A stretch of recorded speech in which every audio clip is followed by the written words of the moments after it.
6 days before training, they told us we've decided to disqualify ourselves. My complete world exploded and my heart broke a million pieces. I was really destroyed. I wasn't a rugby player anymore and I wasn't a change manager anymore, and I realized that I was nothing anymore. I felt really lost, and then it got more and more excited to rediscover who the Eveline is that maybe I've been losing along along the way. This is the Van Life Network podcast. Real conversations with van lifers building meaningful lives on the road. Not just about where we park, but about who we are becoming. I'm Rens, and this is our digital campfire. Today's guest is Evelien Rosier, a former professional rugby player for the Belgian national team who spent 20 years in the sport combined with a career in consulting at Accenture. She walked away from that life in 2020 to travel the world, eventually built her own truck, and now lives on the road while building her company Optimiro. And on top of that, she's currently chasing the Olympics again, this time through climbing. Evelien, welcome to the show. Thank you so much. What a nice introduction. Wow. Yeah, sounds nice.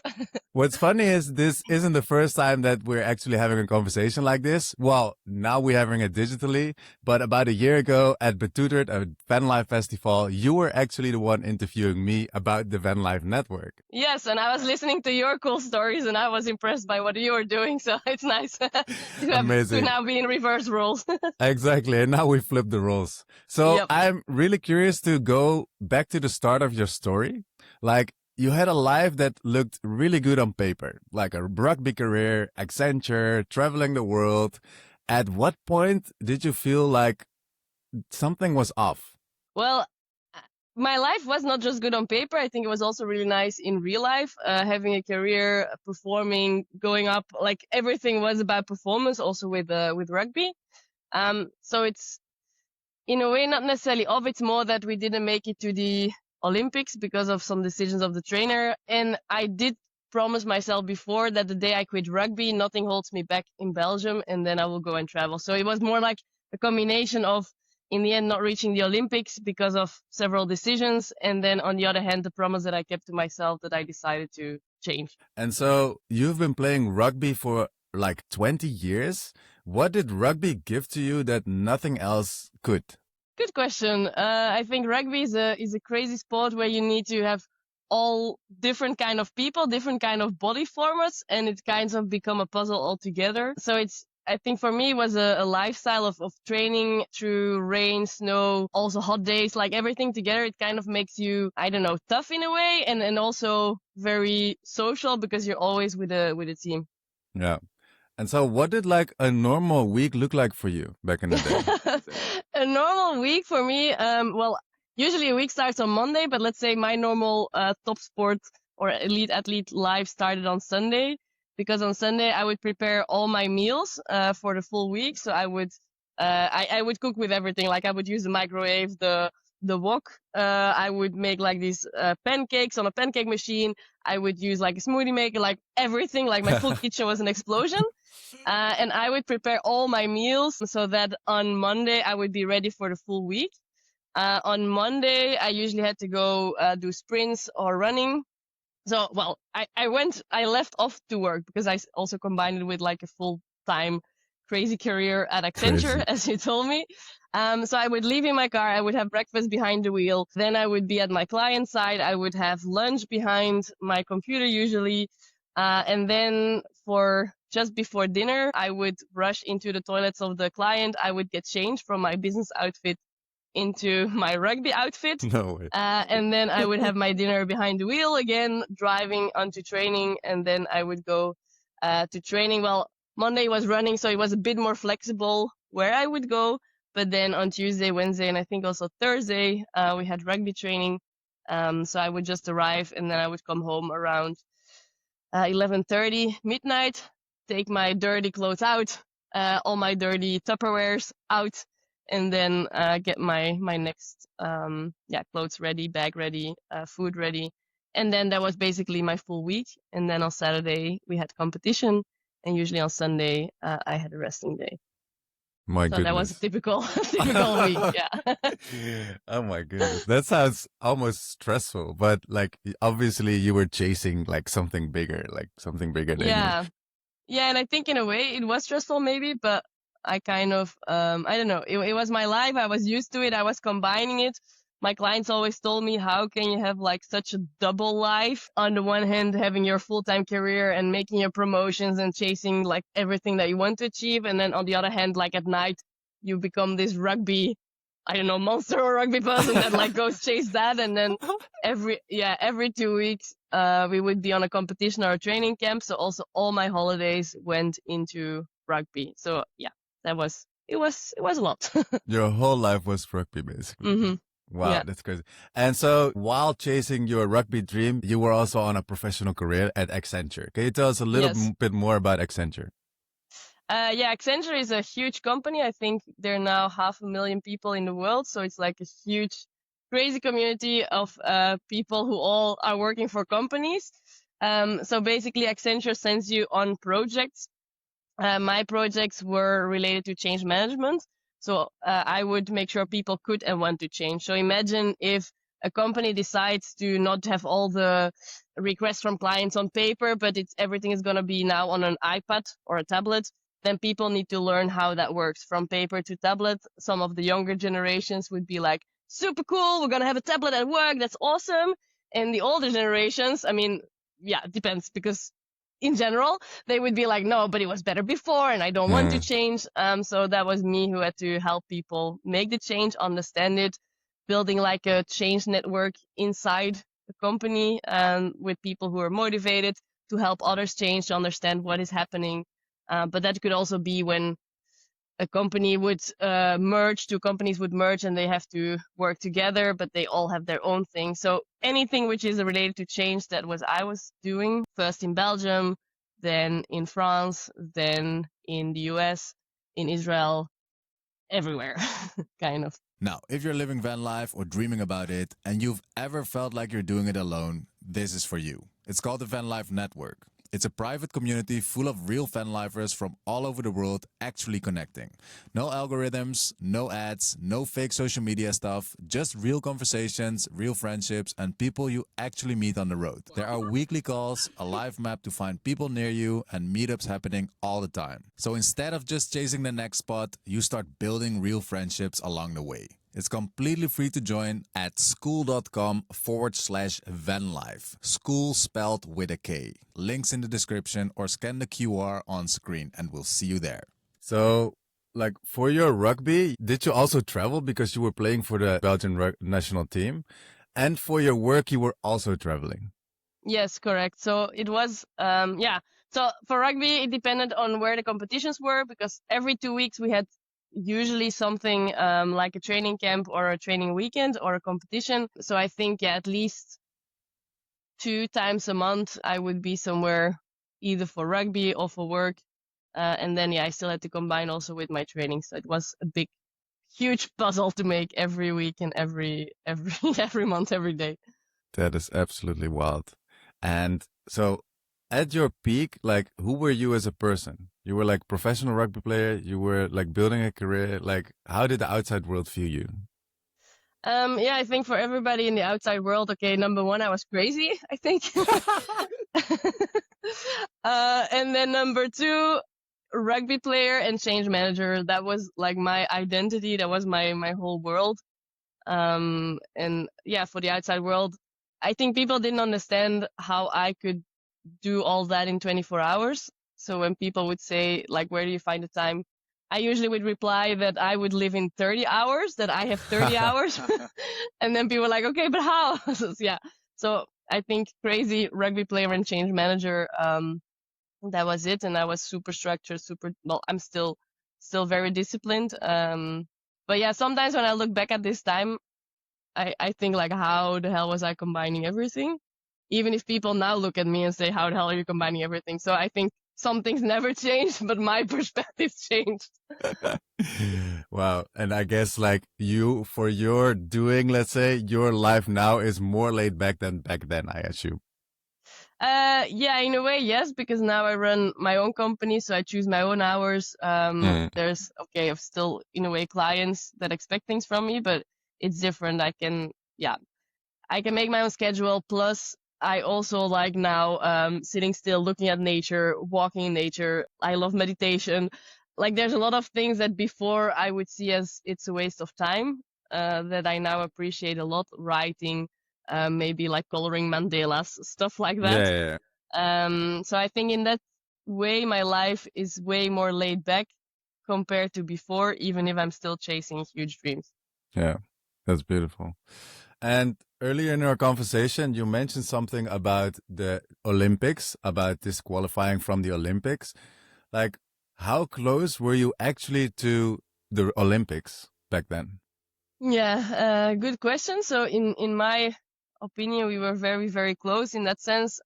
So it depended, like in Europe, there were 3 spots to get to the Olympics. With my team, we climbed up from nowhere to the top 5 of Europe. So there's 36 European countries, or at least in the rugby world, there's 36 European countries, and we made it 5th, and we still had one more competition to play to arrive in the top 3. And I felt like we are the underdog. We have nothing to lose because we are 5th. Like we are just gonna play our best. The top 3 is super stressed. So I really felt it was so possible, because it was just a vibe. Like we came from nowhere, and maybe other countries which already were in the top 3, like they've always been good in a way. And yeah, we had an awesome trainer before he went in burnout, and he just helped us so much to climb up. So for me, it was really close. It was like at my fingertips. I could almost feel it. My whole world for 4 years was related to this Tokyo 2020 Olympics. So yeah, in my opinion, we were really, really close. And then something happened that you probably didn't really expect. Can you tell a little bit more about it? Yeah, so it's still a very sad story. I think my complete world exploded, and my heart broke a million pieces because so our trainer went into burnout because he was very little paid, like all of us. I mean, we can say we're professional, but it's not like we had a full salary or something. So he also was very little paid. He had his job next to it, and he pushed a lot, all of us, and it was awesome. But then he crashed completely. So actually in the season that everything had to happen and that we were going to qualify for the Olympics, he had to step down. He had to walk away. And then I don't know how and what behind the scenes, but it was decided that 2 new trainers stepped in with little training experience, which in a way is nice because I always love it to put young people in good positions. However, then you also need to support them properly. They basically could decide whatever they want. Again, it's of course my view on things. And they decided 6 days before, after training, they told us, girls, please sit down. We have to tell you something. So we're like, okay, nice. What we're gonna do. And then they told us, yeah, we've decided that we don't believe yet in these Olympics. We're gonna try in 4 years. So we've decided to disqualify ourselves from this tournament, this competition. And that was it. Like, there was no negotiation, nothing to change. Like, that was their decision, and we couldn't go anywhere else because it wasn't as organized as it is now. And it's like inside information, so you cannot bring it to the media. I mean, your heart is broken in a million pieces because you just fought your way through 4 crazy years where every year you thought, or I thought, if they're gonna ask even more, I'm just not gonna be able to deal with it anymore because it's just a lot of training, a lot of everything. And every year I would find my way to make the puzzle, and then you're like 6 days before this competition that you've waited for 4 years. I mean, and then they just throw that in our faces, and yeah, I just completely crashed. Completely. I was really destroyed. I just couldn't understand why I thought we were gonna fight back with our team, but also the team was divided between somebody else like me who was like the rebel, like let's go against it, let's start a revolution, and then some other younger players who are like, yeah, we don't have our position yet, so I'm not sure if I'm going against the trainers now. And then maybe some other like older, or let's say that girls with who I was training for already a while, they felt like we already lost a trainer. If we're going to go against it, then we might lose another trainer. Then we're again alone. So the team was divided. Everything was divided. And yeah, that was it. Wow, that's a tough story. And Yeah. like when that happened, you say the team got divided. How was the atmosphere afterwards in the team? Yeah. So basically, what happened is that I broke a bone in a game. I never broke a bone in 20 years of rugby, but like 6 days after that decision, I played a game and I broke a bone. So for 6 weeks, I had to like heal. So I saw the situation also a little bit from further, and I felt some people kind of pretend like it never happened, even though the competition was gone. So, but so they were still like, okay, then we're gonna do like Olympics 2024, and I thought, how can we like switch so quickly? Some people would pretend it didn't happen. Some people were still a bit confused. So the atmosphere, I don't know. Several people, I kind of closed their eyes and continued, but I couldn't. Like for me, it was very hard, and I also made then while I was healing from the broken bone, the decision. Like I was torn in between. Like, do I continue? Do I not continue? And then this little voice in my brain was like, the day that we stop rugby, we're gonna travel the world. And I thought, okay, maybe it's time to start thinking about that. But I didn't like. Now it's very easy to say, but at that moment, I was so destroyed. I had so little energy to make such big decisions. But step by step, I decide, okay, I want to stop on a high, not on a low. That's also something I promised myself. So I set my goal on another tournament 4 months from the moment that everything happened. I said, okay, I'm still going to play that tournament and then I'm going to finish. So in the meanwhile at work, I asked if I could have like a break of 1 year of sabbatical. So I could go and travel and then come back. Then my local team knew I was quitting. So I was playing my last games with them. Only the national team didn't know I was going to quit. So it was really hard for me to still train 4 months with a team where I didn't believe in anymore, with trainers where I didn't believe in anymore. It was, I think, the hardest thing, to do, and also not to tell anything. I mean, everybody knew that I was closing that period off, except for the people that I would see like 4, 5, 6 times in a week. So do you have a feeling like you kind of had to live a double life for a short while, or? Yeah, definitely. Yeah, definitely double life. It was just really hard to still bring up the energy to train with a team that I was gonna leave. I had to close it off nicely for myself, which I did. I did go on the tournament. Also, I didn't know if I would tell the trainers, maybe they would not select me, then I would never had the chance to close it off properly. So it was double life. It was a lot of energy. It was a lot coming together. Yeah, I can imagine. And so that was a period of 4 months. You actually did the tournament, and then you decided to quit rugby in 2020, it was, right? Yeah, so beginning of 2020, so I played my last game with my local team on January 2020, and with the national team was December 2019.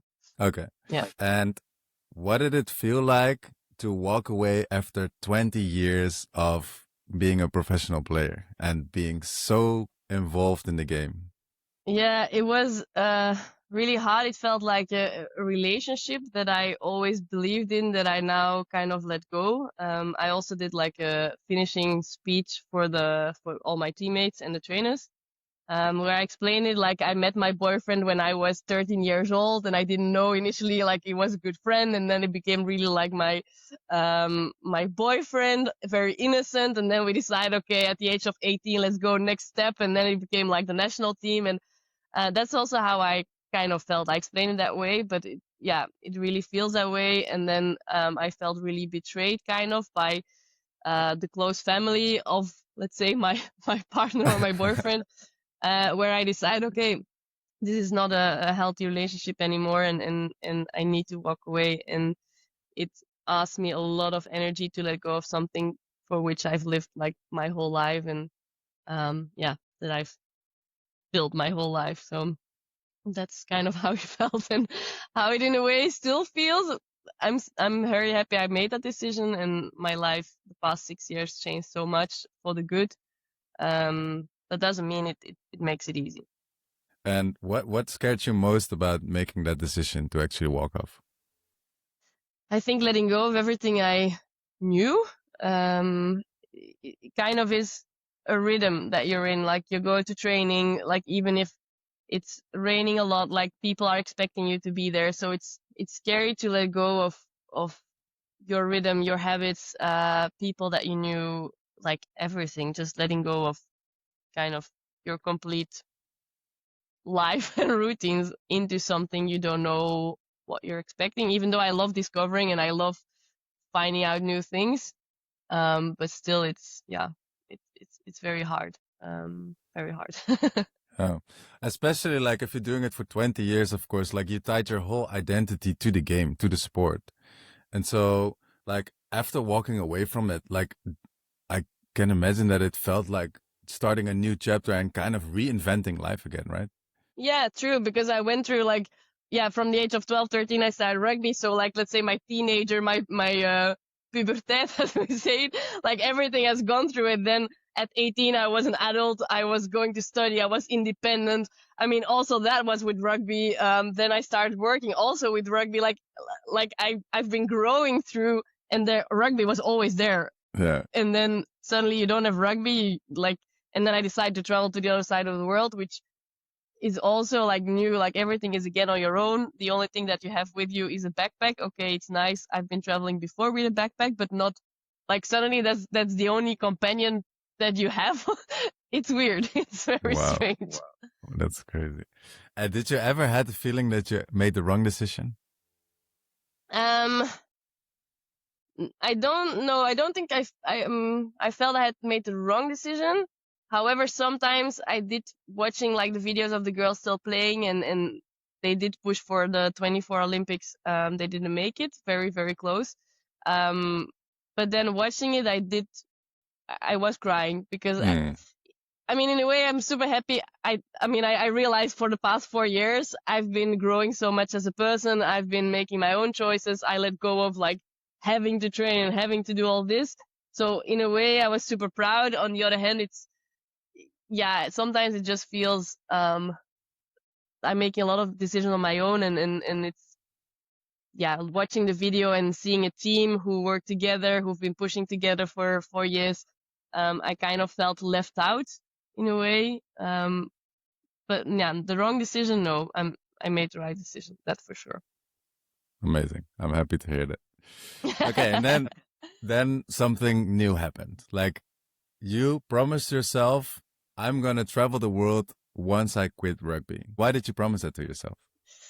Actually, I don't remember. I've been thinking about it, where or when it actually started, but I think if I would ask my parents, my sisters, my brother, in a way, I think they've always expected me to travel, because as a kid already, whichever trip I could make with a train or at the age of 17 with a plane, or like I always wanted to travel. So I don't know when I started telling myself, but I think the world seems such a nice thing to discover, and I love to talk to new people.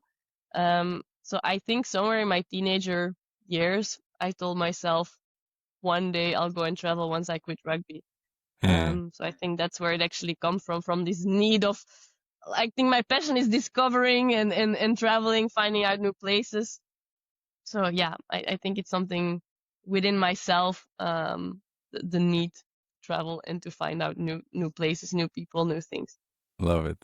And once you quit rugby, you grabbed your backpack, you jumped onto a plane. Where did you go?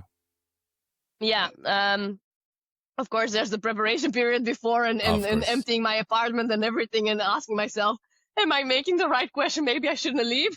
That was on Tuesday. When my plane was on Sunday, I was emptying my apartment. I was thinking, what am I doing? Maybe I should just stuff everything back in the closets and pretend I've never bought a ticket. But yeah, where did I go? I actually left off to go to New Zealand. So I started with 5 weeks in New Zealand, together with a lady that I randomly met through another friend of mine. And one night at a bar, we made a pact that we were going to do like, okay, we're going to make New Zealand together. Wow. Let's go.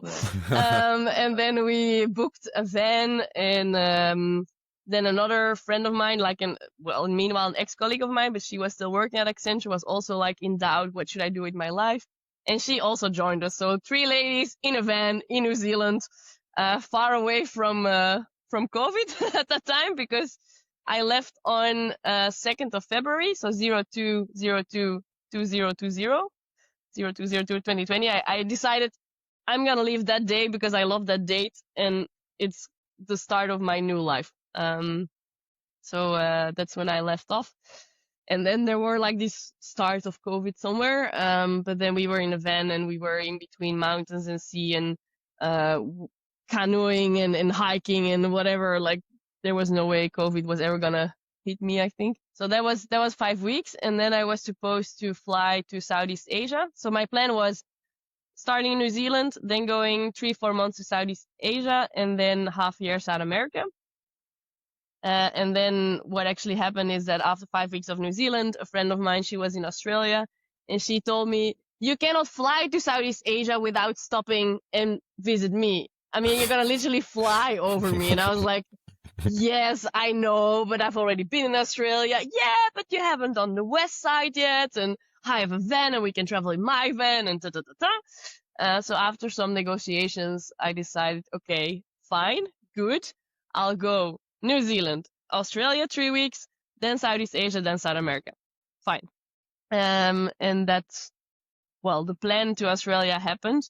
But then I don't remember exactly, I think day 7 or 8 that I was in Australia, the borders closed at Australia. So I could choose either jump on a plane then and forget about my whole trip, or staying. And I thought, how bad can it be? COVID. So I'm just going to stay. And in the end, that's where I stayed 2 years in Australia. 2 years. Yeah. 2020 and 21. That's wild. So 8 days in, the borders closed. Like, what did it do to you mentally?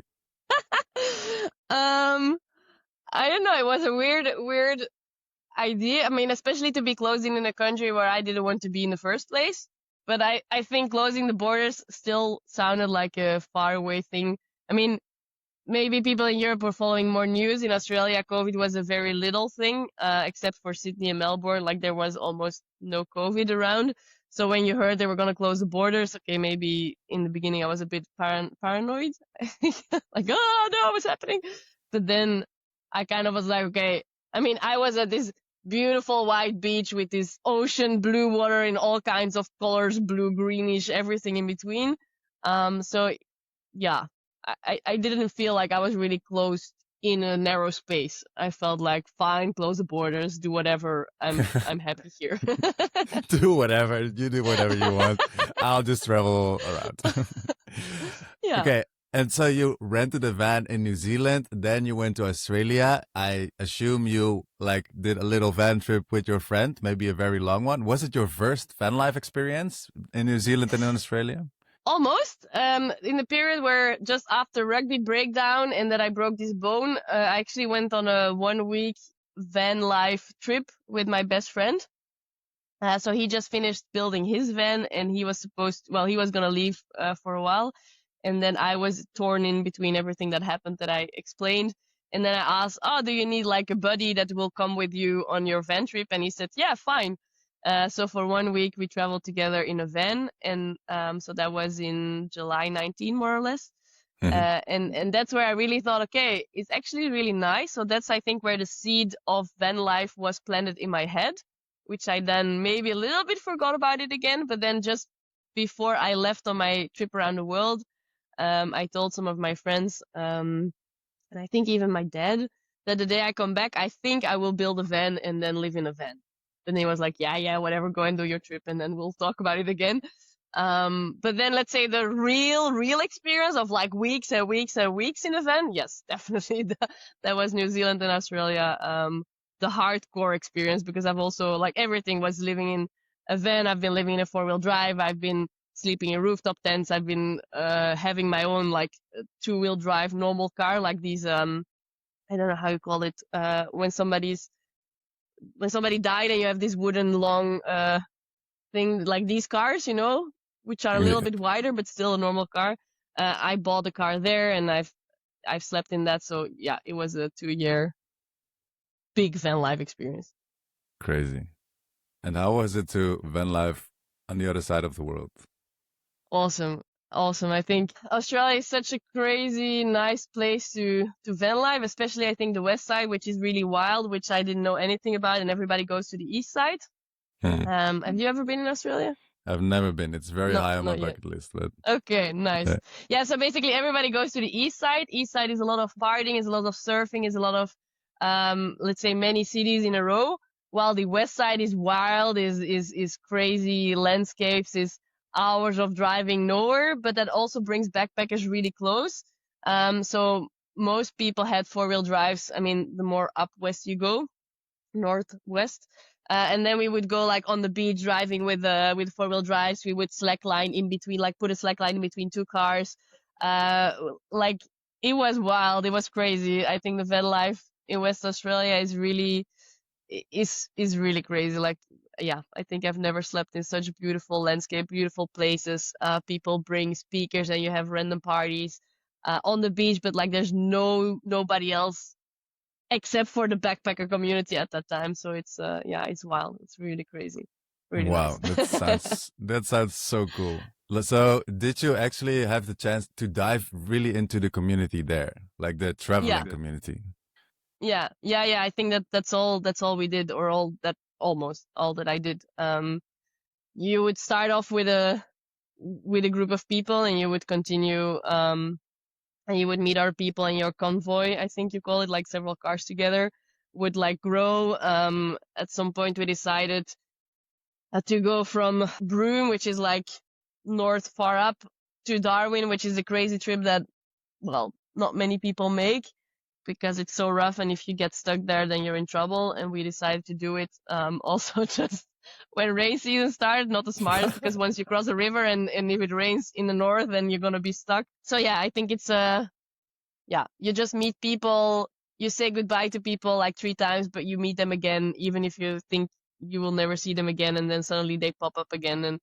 And so I definitely got into the community. Okay, maybe Van Life Network didn't exist there yet, so no online campfires and stuff like that. But yeah, it would be real life campfires where then suddenly somebody walks in again that you haven't seen for like 5 months. It was really nice. That sounds amazing. Did you have any plan for Australia, or you were just figuring things out as you went? The only plan that I had for Australia was I started off in Tasmania, then I arrived in Melbourne, and then I was supposed to go to Darwin, which is a crazy trip, but I was supposed to take a bus somewhere because I was going to meet one of my cousins in Darwin. So he already booked his ticket to be in Darwin. That was the plan. So I knew starting in Tassie, because that's where I flew from New Zealand to Tassie, Tasmania.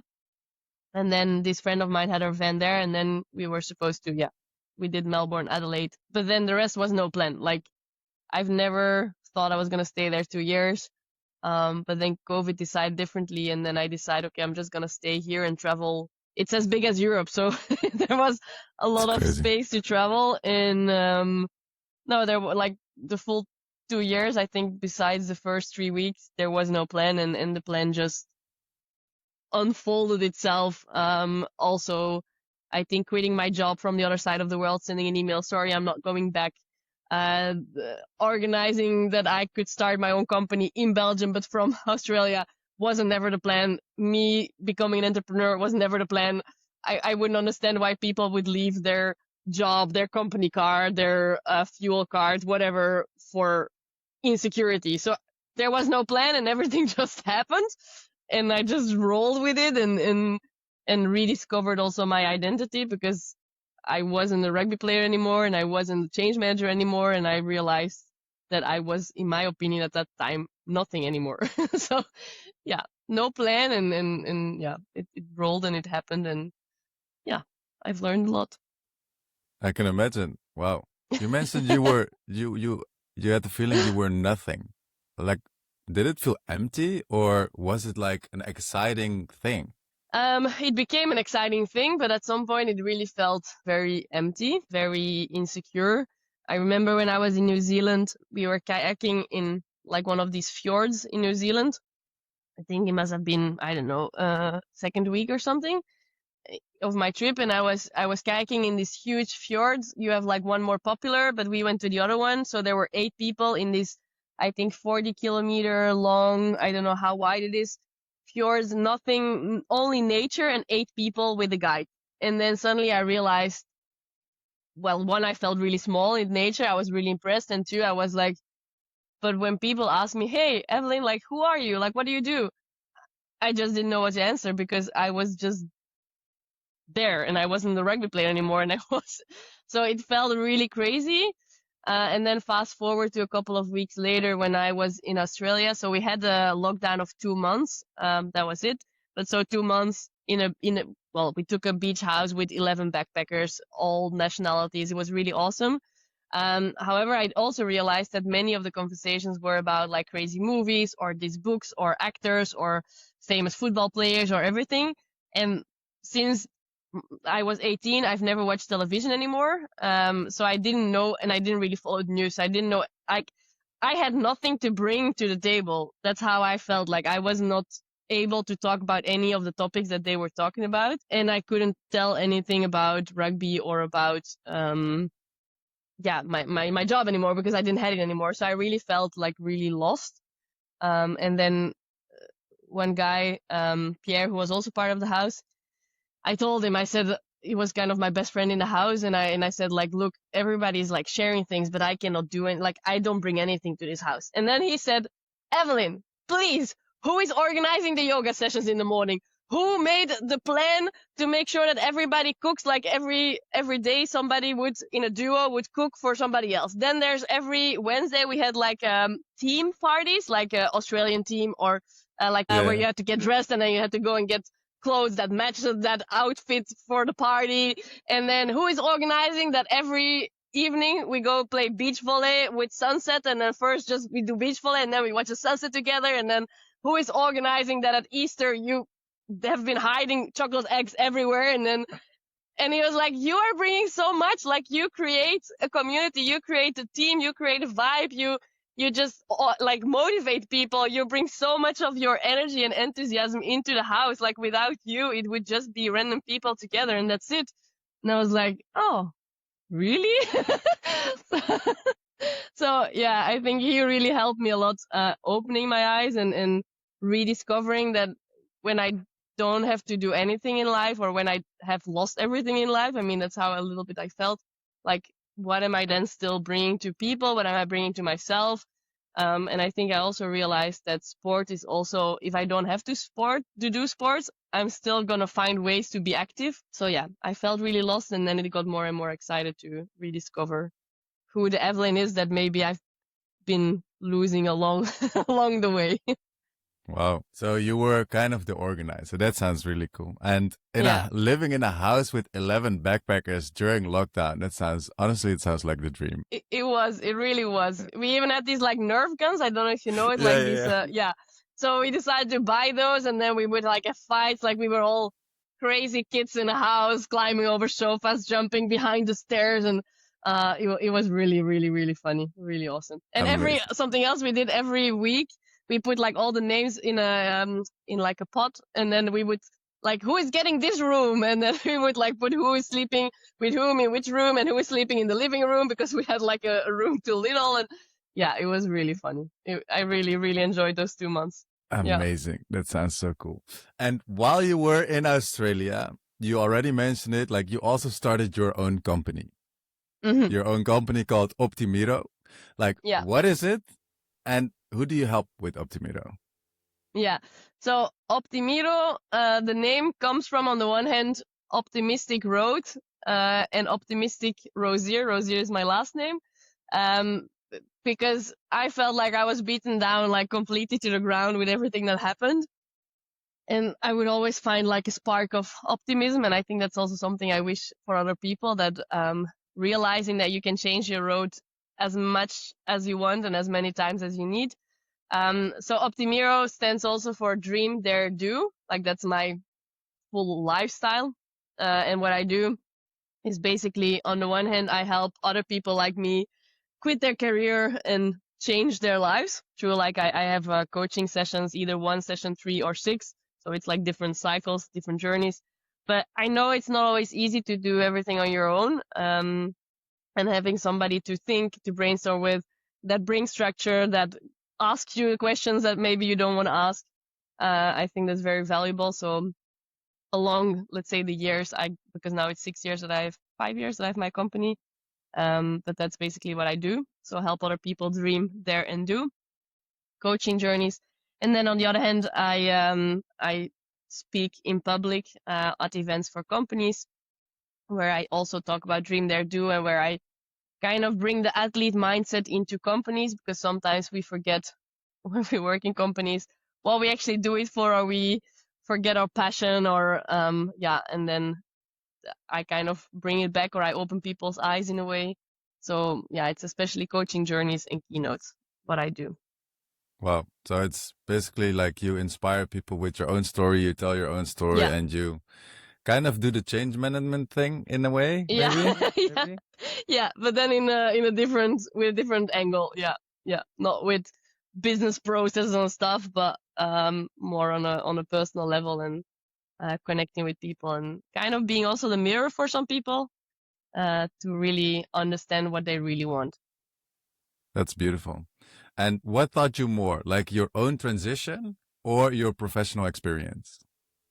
Definitely my personal experiences. I think also in the business context, what I've learned the most from is probably like the trips that I had to do, the moments that I was in front of people where I actually was just thrown in there and I didn't know, like, what am I doing here? I think also in the business life, there's a lot of personal experiences. But I have to admit that the past 6 years, like since the moment that I decided to completely throw everything overboard that I knew, or everything which was expected from me, like having a decent career, having a house, having a this, having a that, that then definitely my intuition was growing and my heart was flowing, and everything. I mean, it sounds maybe very, very like flowy, but it's just realizing that there's so much more in life than checking boxes and having your job and making sure you keep your job. And I think it taught me a lot. And I think one of the biggest lessons I've learned is realizing that in a way you can always go back. Like you can let go of, okay, maybe not everything, but in general, like if you ever had a job, if you let go of your career, you also know, okay, I was capable of this. I'll be able to go and find a new job. Or worst case, some people love it, but in that sense, I can also go and work in a restaurant, in a bar, in a supermarket. Like I can go and clean cars. I mean, whatever it is, like if I really need money, I will always be able to go back in a way in a typical job, in a typical rhythm. If I don't want to live in a truck anymore, I can always go and live in a house. I think the more you let go, the more you realize that you can get everything back that you want, and also that you can get whatever you want, whatever you put your mind on. Yeah, no, I totally agree. Like this is also a kind of a safety net that I placed in my own mind. Like worst case scenario, I just go back to my mom. I'm going to live with her for like 6 months and I'm going to work at McDonald's and I'll just try again. Exactly. Yeah. So I think but it's crazy, like how hard we hold on to something. And then once we've let go, realizing, okay, actually I can always go back. And I think realizing that is just opens the eyes of me, but I think also of so many other people who have the courage to actually jump. Yeah, that is great. And you started your company in Australia, and then you returned, and now like you live in a truck. Like how did how did that happen? Like there's some gaps in here. Yeah, there's some gaps. Yeah, okay. When you say it like that, it sounds kind of funny. So after 2 years of Australia, so I came back, and the little seed that was planted then before I left, like, okay, I'm gonna live in a van. Then actually, let's say beginning of 2022, we are now more or less. And then I was like, oh yeah, I'm gonna live in a van. I'm gonna buy a van. And then I was looking already for 2 years at all these videos of cool van transitions. And then I was like listing up what I wanted in my van, and I wanted to have a bathroom, and I wanted to have a bed that I don't have to fold every day, and I wanted to have a motorbike, because in Australia I also got my motorbike license, which isn't valid in Europe, but I was like, okay, I also want a motorbike, and then I was looking at the list, and then of like the 3.5 ton that you can have with a normal license B, and I was like, okay, this is gonna be very hard to put everything together. And then in May 22, I went to this van life gathering in the UK. It's one of the biggest. There's like 1,200 vans, I think, that come together. It's huge. And I went there as a volunteer, so I could go there with my tent because I didn't have a van anymore. And not yet. I mean, not anymore. Yeah, not anymore. Well, I left the Australian one. Yeah. And And I remember making also an Instagram story where I was crying and realizing, or telling also, like, I realized I'm really gonna do this. Like, I'm really gonna go and buy a van. But then I decide, okay, I'm stuck in between 3.5 ton with a license B or bigger. And given I was like ping ponging in between, I realized that the biggest fear was that I didn't have my license C, like just to allow myself to dream bigger. So I was like, okay, fuck it, I'm gonna go and get a license C, my truck license, which I did in July, and then in September 22, I found my truck. I didn't know I wanted a truck, but I kind of at some point decided to go and look for trucks, and then I saw this one. I was like, okay, this one is mine. Wow, that's crazy. Yeah. I love how you actually flip that around. Like, okay, I want to be like, I don't want to limit myself, so I'm gonna get the license for it, and then we'll see what happens. Yeah, and I thought worst case, I just have an extra license in my life, and okay, I spent €1,000 on the license, but that's it. So yeah, and then I really have to. I'm also very grateful for my parents because they kind of helped me buying the truck. I still have to pay back part of of the truck. And I remember also my mom saying, I have no idea how you're going to do it or what you're going to do, but I'm supporting you. Oh, I love that. So my parents, yeah, they were supporting me in going to look. Like, I mean, I saw a truck on Wednesday, I think. And then on Saturday we went back and we signed the papers and bought it. So that is so cool. And did you actually build everything yourself? Yeah, as good as everything. The electricity part I did outsource because it was just too much for me to handle and understand. All the rest I did build myself. Of course, there's several people that came and helped and jumped in, and also one of the best friends of one of my sisters. He has been helping me so much with all the technical parts. So he's been great. I mean, I helped him then launch his company, so it was really nice that to also him like letting go his career and starting a company, and he had suddenly more time than expected maybe, so he's been spending a lot of time in my truck. Another friend of mine that I knew from Australia, which I call like my Australian little brother, he came over from France to help me for 2 weeks, and yeah, so I've had a lot of people along the way jumping in.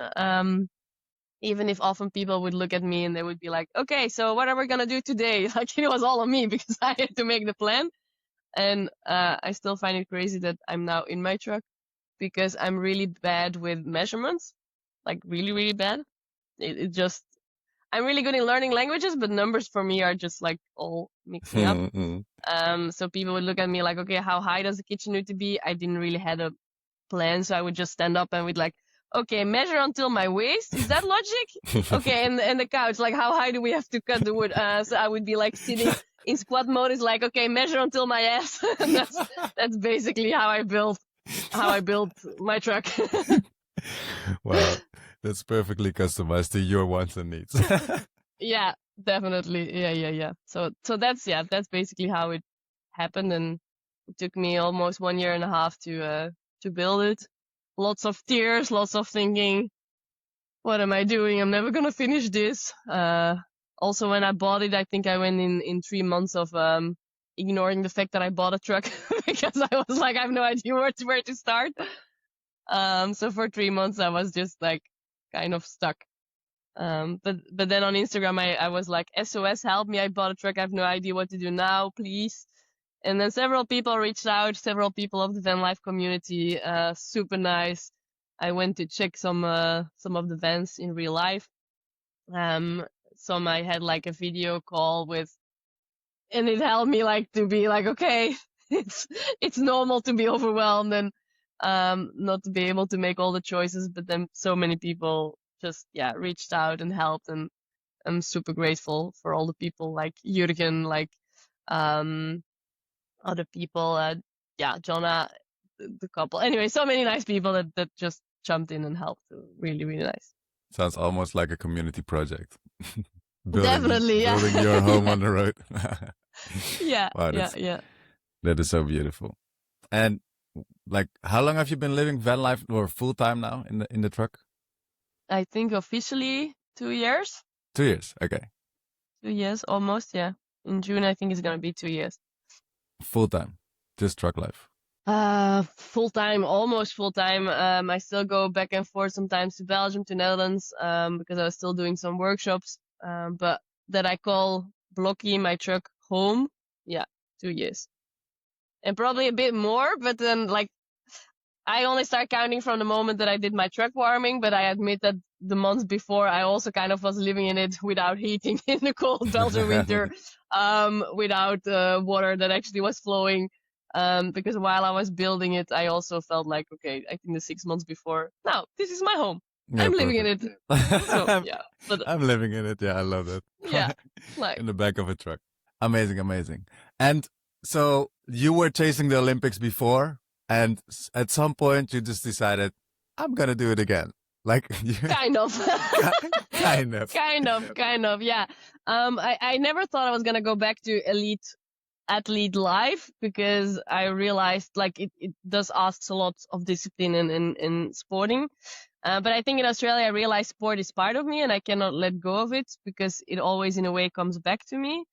So when I came back early 22, I started other sports in Europe. So I started parkour and chase tag, which is like tag in a square where you chase each other like cat and mouse, as kids do, but then adults do. They're really nice, really cool, and I just was again like peaking in that sense. I was like, oh yeah, again focused. After 10 months of parkour, I was qualified for the World Championships in Canada, so I went to Canada for these World Championships. But then I realized in 24, I think mid 24, something like that, a friend of mine was participating. A friend of mine with who I played rugby before, and she also quit more or less the same time that I quit.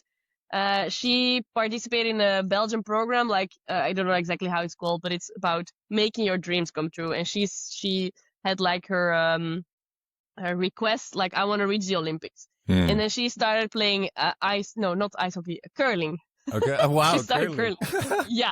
Interesting. Okay. And so she went, I think, until the national team, but then she made all her calculations and realized, okay, we cannot qualify anymore for the Winter Olympics 2026. So she quit. But that actually got a light in my head, in my brain, like, okay, wait, I'm doing now sports. Okay, yes, I'm going to World Championships and I'm going up, but it's not an Olympic sport. So in 24, I was like, okay, what if I choose a new sport? And then I've been talking to ChatGPT to understand like what kind of sports exist. Climbing, I was already intrigued by speed climbing in 2015. So in 2015, just before it went like 4 years full on with rugby for reaching the Olympics, I was thinking that time, should I quit rugby and go full for climbing? Which I then didn't, but then like speed climbing was still in my brain. Then skeleton, like this sledge where you go like head first. And then also archery. That was like my top 3. And then I've been talking to athletes. I contact people on Instagram. I did my research, blah, blah, blah. And then there was suddenly a Red Bull event speed climbing in Belgium in March 2 years ago. And I decided to register. So me and this friend of mine, we registered and we went there. We've never done speed climbing before. Speed climbing is a wall of like 15 meters. It's this wall.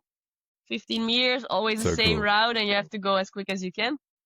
And so, so I did the game. I've never reached the top, but I reached 3/4 of it after, I don't know, 2 minutes or something, while the number 1 of the world does it in 6 seconds. But then I thought, okay, I think I must be capable of doing this well. And that's where basically the journey started, where I threw myself full on into this. Yeah, I decided, okay, I'm not finished yet. I'm going to choose a new sport. I'm going to throw myself in there for 4 years, give everything I have, see where I end up. And my goal is to be as an athlete at the Olympics in Los Angeles 2028. And so that's where I'm now. Last year I was living in Barcelona because that's where I found a trainer. Then the trainer quit speed climbing and went to travel. And then I'm now in Italy where I found another trainer. So that's where I'm at now. Wow, that's so different from rugby. Yes, definitely. It's a solo sport. You have to go explosive up, like vertically instead of horizontally. And instead of crashing like the thing in front of you, like the people in rugby, now I have to deal with the wall being in front of me and just being friends with it and going up. So yeah, it's definitely different. Wow. What drives you? Like, what drives that? Is it proving something or is it exploring something new for yourself? I think it's maybe a combination in a way. I think I love to reach the top. Like for me, I feel like everything that my body or my mind is capable of, I wanna do it, test it, discover it. And I think being an elite athlete, physically in my brain, the Olympics is like the max that you can reach. While there are awesome other projects like climbing, I don't know which mountain and stuff like that, which is also on my mind. But I think for me that is like leaving or getting everything in my body and mind out that is possible. I think in a way also showing that you can be different and that like nothing is impossible. That's definitely also one of my biggest things.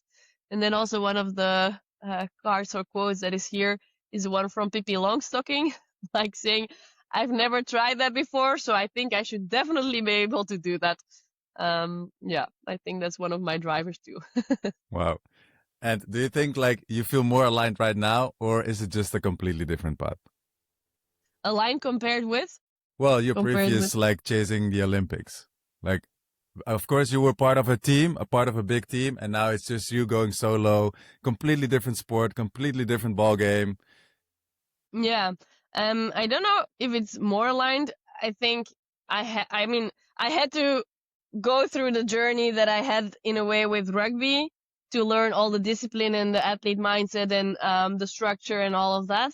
So in a way, I think it's nice now I'm aligned in that sense. It's like my decision. Of course, I still have to be friends with the federation and they kind of also need to help me to sign the right papers and stuff like that. But in a way, it's my decision. It's my journey. So it's all about me, for myself. And if I succeed, it's on me. If I fail, it's on me, which is different when you do a team sport. So in that sense, I'm more aligned with everything that I've learned maybe the past years that I'm now putting into a new athlete career. Beautiful. That's great. And like we were talking a little bit about the identity, like at some point you kind of had your identity tied to rugby and your career at Accenture. And at some point you kind of lost your identity. Like, who are you right now? Oh, nice, nice. Who am I right now? I think a person, Evelyn is somebody that always goes and discover, with the mindset nothing is impossible. And I really feel like when I put the energy in, like somewhere the universe puts the right people in the right places on my path. So I think now I don't identify myself anymore only with what I do, but more with who I am. And I think I'm the dream there do person that really feels everything is possible as long as you put the energy in it.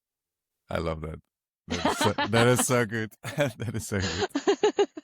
Do you ever miss your old life? Sometimes.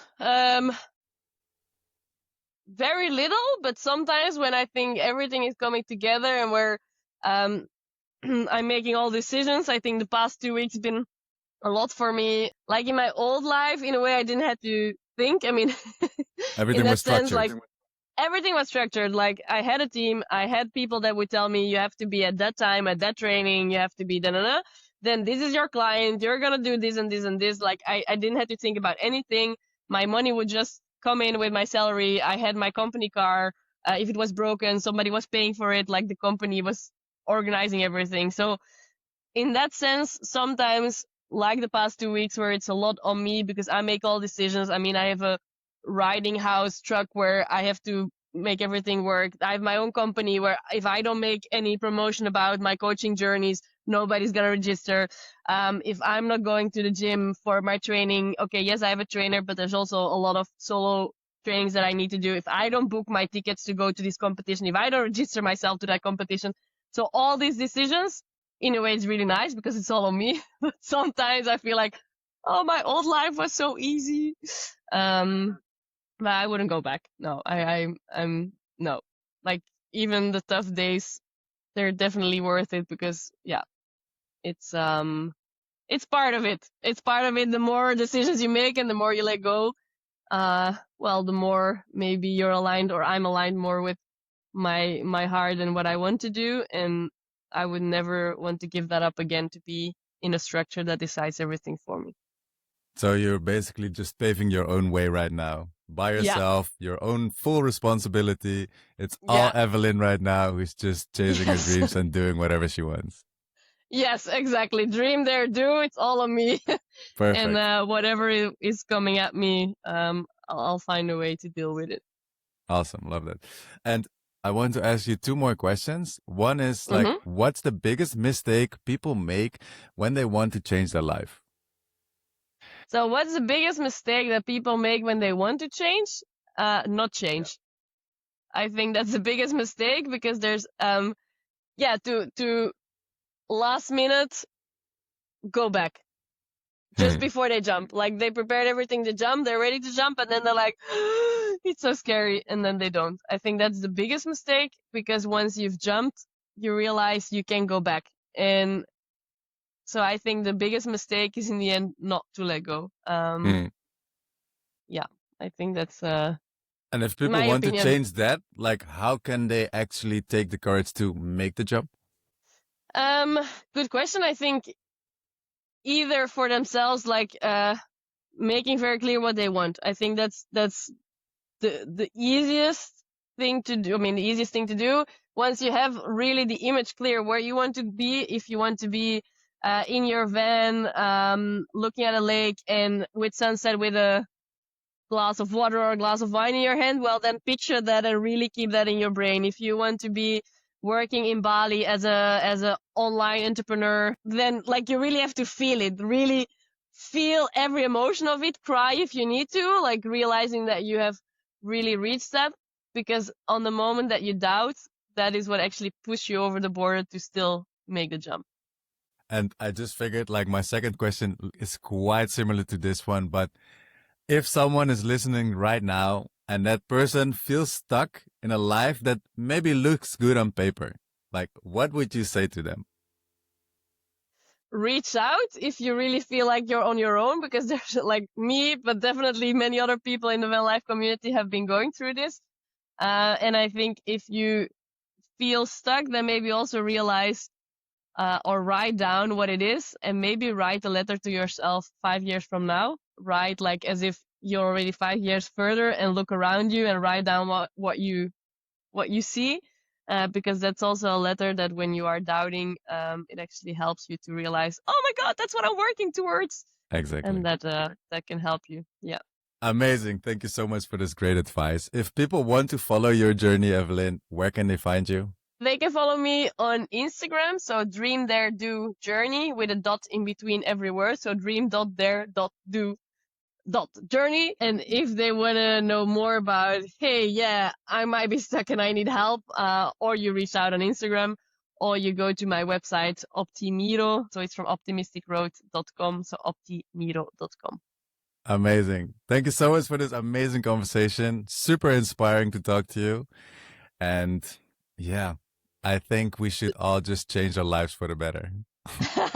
Thank you so much, Rens, for making it happen and to make the Van Life community a better place to be. If you loved this episode with Eveline, then please give it a comment, a like, or a rating on whichever platform you're consuming this on. And of course, if you're a van lifer yourself, then make sure to check out and join the Van Life Network. It's a private community space where we hang out with van lifers from all around the world every single day on school.com/vanlife. That is school.com/vanlife. Thank you so much for listening, and I'll see you in the next one.